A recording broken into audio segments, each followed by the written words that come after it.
3 महिनाभित्र देशमा load shedding अन्त्य गर्ने र प्राधिकरणलाई घाटाको स्थितिबाट नापामा लाने कुरा गर्दै गर्दा मानिसहरूले पत्याउँदैनथे र प्रधानमन्त्रीले मजाक गरेको हो कि भनेर पनि प्रचार भएको थियो। प्राधिकरणलाई स्पष्ट मार्गनिर्देशन गरी सफल संस्थाको रूपमा विकास गर्न गतिशील नेतृत्व प्रदान गर्नुहुने सम्माननीय प्रधानमन्त्री श्री पुष्पकमल दाहाल प्रचण्डज्यूप्रति हार्दिक कृतज्ञता व्यक्त गर्दछु।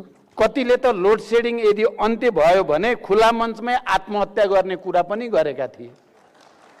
प्राधिकरणको कार्यकारी निर्देशकमा कुलमानजीलाई ल्याएपछि हाम्रो सङ्कल्प, इमान्दारी र मेहनतको कारण हामीले 18 घण्टाको लोड सेडिङ अन्त्य गरेर देशलाई उज्यालोतर्फ अघि बढाएका थियौँ। विद्युतीय सवारी साधन खरिद गर्न रु 3 लाखबाट 5 लाख पुर्याइएको छ। 10,800 मेगावाट क्षमताको बहुआयामिक कर्णाली चिसापानी जस्ता ठुला जलविद्युत आयोजनाहरूको निर्माण अघि बढाउने सोच र योजनाका साथ नेपाल सरकार अघि बढिरहेको अवस्था तपाईहरूसँग राख्न पाउँदा मलाई विशेष हर्ष र गर्वको महसुस भएको छ। 2073 को श्रावणमा दोस्रो पटक प्रधानमन्त्री हुँदा देशले वर्षातको समयमा समेत बिहोरिरहेको लोड सेडिङको कहाली लाग्दो अवस्थालाई सम्झिरहेको छु। त्यसबेला बिजुलीको पहुँच भएको ठाउँमा दिनमा कतिपय ठाउँमा 18 घण्टासम्म लोड सेडिङ हुने गरेको थियो भने देशका करिब 40% जनतामा 40% जनता विद्युतको पहुँचभन्दा बाहिर थिए। लोड सेडिङको कारण उद्योग व्यवसायको अवस्था निकै नै दयनीय थियो र नागरिकको दैनिक क्रियाकलाप नराम्ररी प्रभावित थियो। प्राधिकरणको वित्तीय अवस्था अत्यन्तै नाजुक थियो भन्ने कुरा अहिले भर्खरै प्राधिकरणका कार्यकारी निर्देशक कुलमान घिसिङजीले प्रस्तुत गर्नुभएको तथ्याङ्कबाट पनि प्रष्ट भएको छ। त्यस्तो बेला मैले 3 महिनाभित्र देशमा लोड सेडिङ अन्त्य गर्ने र प्राधिकरणलाई घाटाको स्थितिबाट नापामा लाने कुरा गर्दै गर्दा मानिसहरूले पत्याउँदैनथे र प्रधानमन्त्रीले मजाक गरेको हो कि भनेर पनि प्रचार भएको थियो। कतिले त लोड सेडिङ यदि अन्त्य भयो भने खुला मञ्चमै आत्महत्या गर्ने कुरा पनि गरेका थिए। प्राधिकरणको कार्यकारी निर्देशकमा कुलमानजीलाई ल्याएपछि हाम्रो सङ्कल्प, इमान्दारी र मेहनतको कारण हामीले 18 घण्टाको लोड सेडिङ अन्त्य गरेर देशलाई उज्यालोतर्फ अघि बढाएका थियौँ। नदी नाला र हिम श्रृङ्खलाको बाहुल्यताले जल सम्पदामा प्रकृतिको आशीर्वाद प्राप्त हाम्रो देश जलविद्युत उत्पादनमा अत्यन्त उच्च सम्भावना भएको देशको रूपमा परिचित छ। देशभित्र पनि विश्वभरि पनि जलवायु जोखिमसँग सम्बन्धित पक्षहरूलाई समेत मनन गर्दै बिना विलम्ब यो अवसरको उपयोगिता लिन हामी पछि पर्नु हुँदैन। आन्तरिक विद्युत खपतको वृद्धि गर्दै, किनकि हामीले आन्तरिक विद्युत खपतलाई उच्च प्राथमिकतामा राख्नै पर्दछ, वृद्धि गर्दै ऊर्जा सुरक्षा हासिल गर्नुका अतिरिक्त स्वदेशी विद्युत माग पूरा गरी बढी भएको परिमाणको विद्युत निर्यातका लागि समेत स्पष्ट लक्ष्यका साथ हामी अगाडि बढिरहेका छौँ। नेपालको जलविद्युत विकासमा उल्लेखनीय सहभागिता मार्फत विद्युत उत्पादनको बढ्दो हिस्साका लागि योगदान पुर्याइरहेका निजी क्षेत्रको उत्पादित विद्युत समेत खरिद गरिरहेको नेपाल विद्युत प्राधिकरणले आफै वा आफ्ना सहायक कम्पनीहरू मार्फत आगामी दिनमा विद्युत उत्पादनका क्षेत्रमा सशक्त र अग्रणी भूमिकामा आफूलाई प्रस्तुत गर्दै जाने अपेक्षा र विश्वास मैले लिएको छु। योग्य र सक्षम जनशक्ति भएको नेपाल विद्युत प्राधिकरणको संलग्नतामा आगामी दिनमा 1200 मेगावाट क्षमताको बुढीगण्डकी जलाशय युक्त परियोजना तथा 10,800 मेगावाट क्षमताको बहुआयामिक कर्णाली चिसापानी जस्ता ठुला जलविद्युत आयोजनाहरूको निर्माण अघि बढाउने सोच र योजनाका साथ नेपाल सरकार अघि बढिरहेको अवस्था तपाईहरूसँग राख्न पाउँदा मलाई विशेष हर्ष र गर्वको महसुस भएको छ। अपेक्षित लक्ष्य हासिल गर्न प्राधिकरण सफल हुनेमा म विश्वस्त छु। यसबाट आम जनताको जीवनशैलीमा सकारात्मक परिवर्तन आउनुको साथै अर्थतन्त्रले समेत उल्लेख्य गति लिनेछ भन्ने विश्वास गरिएको छ। सरकारले उपयुक्त नीति र कार्ययोजना सहित आन्तरिक विद्युत माग वृद्धि गर्न विद्युतीय सवारी साधनहरू, विद्युतीय चुलो आदिको प्रयोगमा प्रोत्साहन गरेको छ र आउने दिनमा पनि त्यो नीतिलाई कायम राखिनेछ।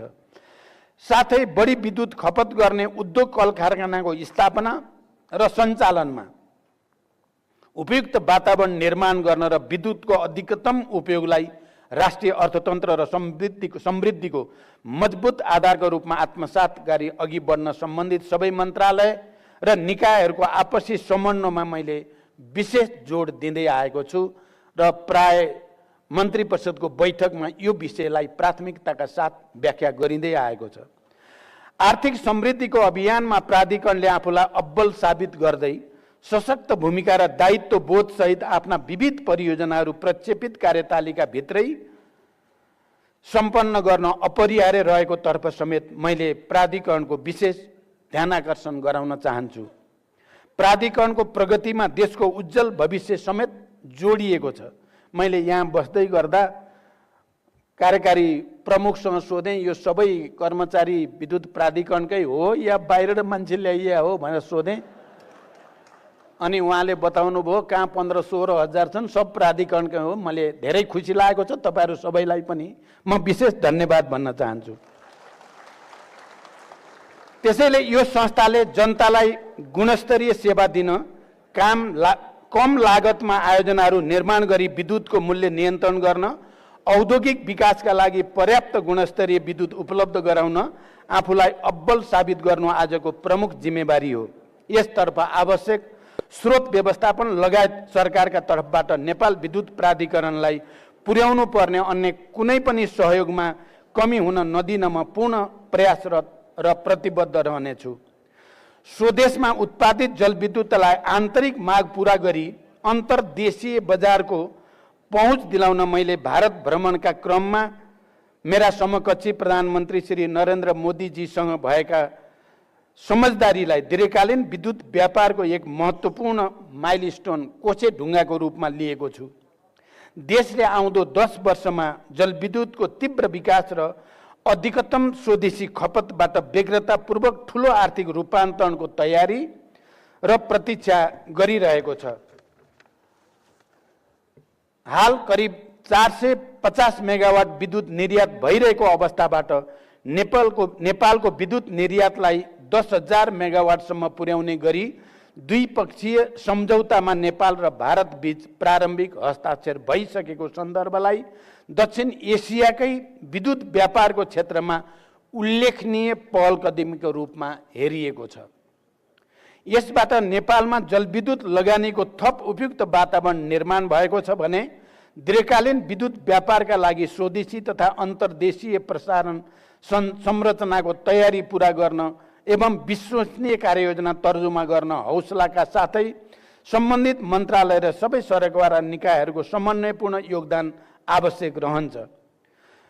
मित्र राष्ट्र भारतसँगको उक्त समझदारीलाई मूर्त रूप दिन हाम्रा सम्बन्धित निकायहरू भारतीय पक्षसँग पनि लगातार सम्पर्क र समन्वयमा छन् भने सोका लागि अपरिहार्य रहेको अन्तर्देशीय प्रसारण संरचनाहरूको योजना र निर्माणमा दुवै देशका तर्फबाट आवश्यक कार्यहरूले गति लिन थालिसकेका छन्।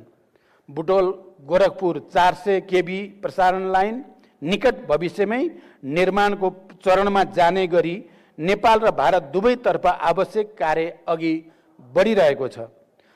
थप 2 नेपाल भारत 400 केबी प्रसारण लाइनहरू इनरुवा, पूर्णिया र दोधारा आगामी 2 महिनाभित्र ऊर्जा सचिव स्तरीय संयन्त्र मार्फत सहमतिमा पुर्याउन मैले आवश्यक निर्देशन दिइसकेको छु।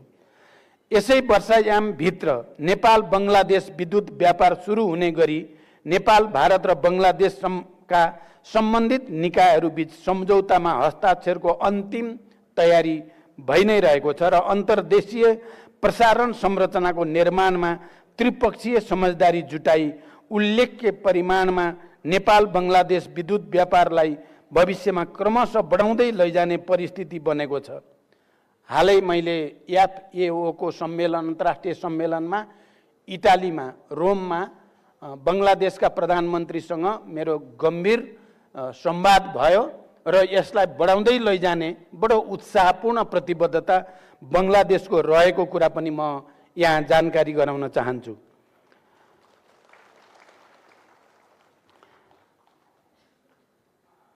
मेरो आगामी महिनामा हुने चीन भ्रमणमा ऊर्जा क्षेत्रका सम्बन्धमा दूरगामी र महत्त्वपूर्ण सहमति हुने विश्वास पनि मैले लिएको छु। नेपालमा जलविद्युत विकासको इतिहास 112 वर्षभन्दा पुरानो भए तापनि जलस्रोतको प्रचुर सम्भावनाको सदुपयोग गरी लाभ लिन सकिरहेका थिएनौं र अझै पनि छैनौं। खोला नाला बगिरहने तर त्यसबाट प्रचुर फाइदा लिन नसक्ने विडम्बनापूर्ण स्थितिबाट हामी गुज्रिनु पर्यो। यसको अन्त्य गर्न अहिले योजनाबद्ध रूपमा काम अगाडि बढिरहेको छ।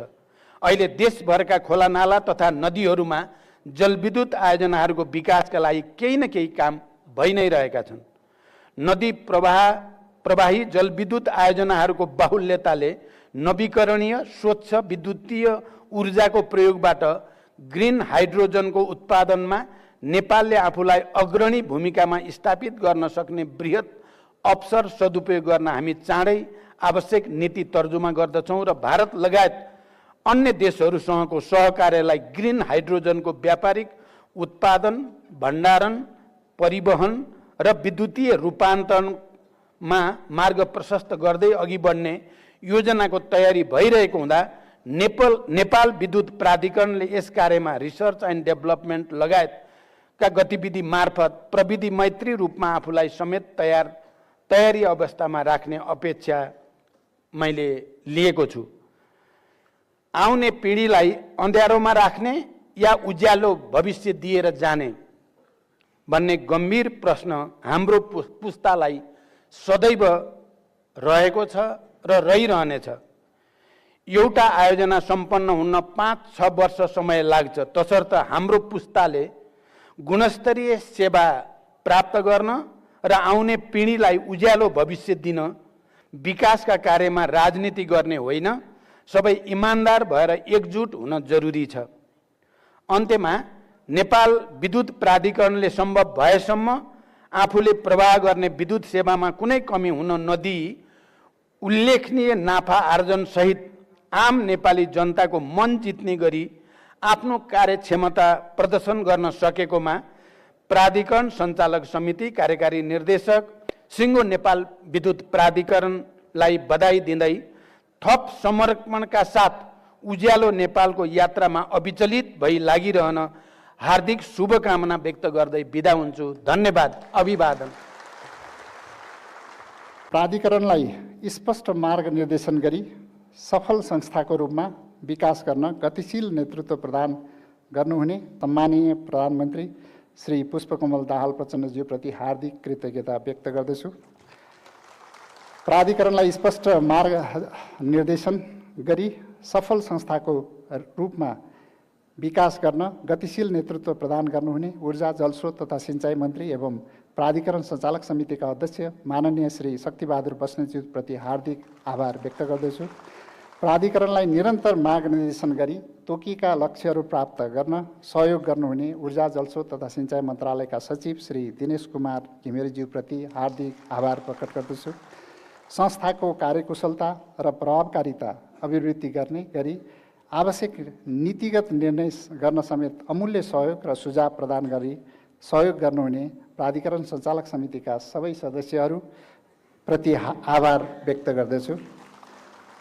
नेपाल विद्युत प्राधिकरणलाई निरन्तर रूपमा आवश्यक सहयोग, समन्वय, समर्थन र विश्वास गर्ने नेपाल सरकार, प्रदेश सरकार, विभिन्न मन्त्रालयहरू, संवैधानिक तथा कानुनी निकाय, सार्वजनिक संस्थानहरू, बैंक तथा वित्तीय संस्था, उद्योग वाणिज्य संस्थाहरू, विकास साझेदारसँग सम्बन्धित निकायहरू विद्युत व्यापार गर्न उल्लेख्य सहयोग गर्ने स्वदेशी तथा विदेशी संस्थाहरू, परामर्शदाता, निर्माण व्यवसायी, आपूर्तिकर्ता, ऊर्जा उद्यमी तथा सोसँग सम्बन्धित संस्थाहरूलाई समेत धन्यवाद दिन चाहन्छु। I also express my sincere gratitude to the development partners, including World Bank, ADB, JICA, EIB, AIIB, KFW, Norwegian Aid, USAID, DFID, Exim Bank of India, Exim Bank of China, and Exim Bank of Korea, who have always helped us in the past and are willing to continue their support in the coming days to come to achieve our goal of fulfilling the growing needs of energy. प्राधिकरणका काम कारबाहीहरूको यथार्थ सूचना सम्प्रेषण गरी सहयोग पुर्याउनु हुने सञ्चारगृह तथा पत्रकार मित्रहरूलाई हार्दिक धन्यवाद दिन चाहन्छु। प्राधिकरणका हरेक कार्यहरूमा एकताबद्ध भई संस्थाको लक्ष्य र उद्देश्य प्राप्तिका लागि समर्पित प्राधिकरणका आधिकारिक ट्रेड युनियन, क्रियाशील ट्रेड युनियनहरू एवं सम्पूर्ण कर्मचारीहरूलाई विशेष धन्यवाद दिन चाहन्छु। कठिन परिस्थितिमा समेत प्राधिकरणका हरेक गतिविधिमा निरन्तर रूपमा सहयोग एवं समर्थन गरी हामीलाई हौसला र प्रेरणा प्रदान गर्नुहुने आम जनता, उपभोक्ता एवं विभिन्न व्यावसायिक संस्थाहरूप्रति विशेष आभार प्रकट गर्दछु। आवश्यक सुरक्षा र सतर्कताका बावजुद गत वर्ष पनि विद्युतीय दुर्घटनाका कारण आफ्नो ज्यान गुमाउनु हुने प्राधिकरणका कर्मचारी तथा सर्वसाधारणप्रति हार्दिक समवेदना प्रकट गर्दै घाइतेहरूको शीघ्र स्वास्थ्य लाभको कामना गर्दछु। आगामी दिनमा विद्युतीय दुर्घटना हुन नदिन थप सतर्कता अपनाई प्रभावकारी सुरक्षा उपाय अवलम्बन गरिने विश्वास समेत दिलाउन चाहन्छु।